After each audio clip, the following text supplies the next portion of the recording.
In today's video, I'm giving you guys my complete guide to getting the combat knife gold. I'll be running through everything you need to know to make this challenge as easy as possible in a playstyle that suits yourself. So starting off with the challenges, as you can see there is only one challenge as opposed to the usual 4. First things first though, you need to get the knife to level 11. This will unlock the first challenge. The first challenge being get 50 kills with the combat knife, so nice and easy. Once this is unlocked, you'll unlock the gold challenge as usual, which is get 2 kills without dying 10 times. It isn't as daunting as it seems. Once I've ran through everything, you'll be a lot more confident and understand why this isn't actually that hard. So on to my loadout. As you can see, I've started with the riot shield. Use anything you like here, but for me a riot shield protecting your back is probably the best option. Combat knife is his secondary, obviously. Tacticals. Right, 2 main options here, flash grenade and stun grenade. The only possible other option is a smoke grenade if you want to use it on hard point. Personally for me though, 2 main options, just your flash and your stuns, whatever you prefer. Lethal doesn't matter at all, you're not going to be using them. Maybe put on a throwing knife for a little bit of added enjoyment. Get your clips recording, see if you can hit a TikTok clip. Build upgrades, there is only one option here. I've seen some outrageous things being said, but it's dead silence. If you're not using dead silence, then you're making life so much harder for yourself.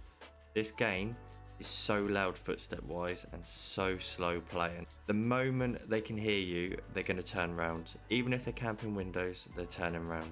Get yourself into buildings, pop your dead silence, and just watch how many people are still looking out that window as you stab them. It is the only option here. Anything else is just fraud. Absolute fraud, okay? Last but not least is the perks. Now I went with double time, tracker, cold-blooded and ghost. There are a couple of changes you can make.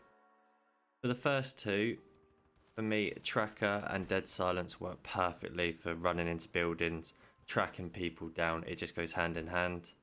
I've seen people recommend battle hardened, bomb squad. You're running around with a knife. If you get stunned, it's game over anyway. The perk isn't going to help you. The only other thing I'd use apart from tracker is probably an extra tactical if you want an extra smoke or you want an extra stun. But double time, dead silence and tracker all work perfectly together. You just got to trust me on this one. Cold-blooded for the next one. There's no other option really there. I wouldn't even worry about shooting down things just for this challenge. Just focus on getting the knife because it can be quite frustrating. For the final perk, it depends on your play style. If you're going to play slow, hide behind doors, wait for your moment, then I'd recommend Ghost. The other option, which I'm sure not many people have gone with, is Overclock. Now the reason I recommend this is if you're like me, you just want to sprint in and knife as many as you can, dead silence is your best friend, and if you can get it 40% quicker, it's a no-brainer. If they've got UAVs, that doesn't bother me. I'm sprinting straight in and dying anyway. So dead silence will allow me to pick up them kills better than what Ghost would keep me hidden, if that makes sense. So hopefully there's an option there for everyone. Quickly talk about kill streaks. I would highly recommend changing it to score streaks. Add in a UAV and a counter UAV because they'll give you points towards your knife when you're leveling it up. Third, it doesn't matter. Just pick something that you don't have to control.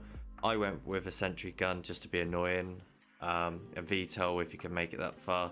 But you'll be dying so quick. Just try and focus on getting your UAVs and counter UAVs. Moving on to game modes. Remember, play what you feel most comfortable with. Play with the game mode that brings you the most enjoyment because ultimately you want to enjoy while doing this.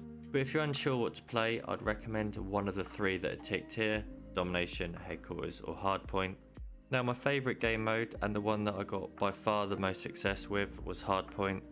Reason being is the hardpoint moves that allows you to camp in them corners, behind them doors or even in the hardpoint. But not only that, if you're not a camper, it allows rotations to change. You can make different routes. You can always catch people completely unaware. Now in terms of advice, there isn't really too much. You're going to die a lot, that's just part of it. But there's 2 main ways. You either get your UAVs, you look at the map, you chase people down and you run around and face the facts you're going to die. Or the other option, you can play it slow, you can wait in them buildings, you can camp behind doors, desks like I previously said. Two different play styles. One's not more effective than the other, just play to what you enjoy and what you suit. For the 2 kills in 1 life, there isn't too much else I can say. Just get that first kill and then maybe play the second kill a bit more sensible. But at the end of the day, play to your style, enjoy it, stick to buildings rather than open land.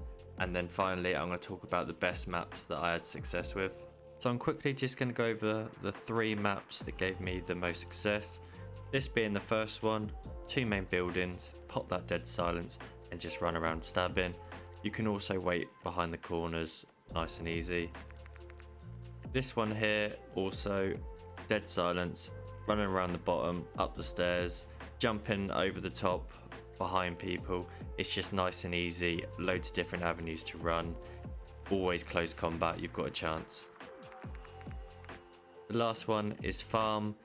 You can camp or sprint around in the middle bar and also the building on the side. Different levels, you can hide behind doors or even jump out the windows to catch people out.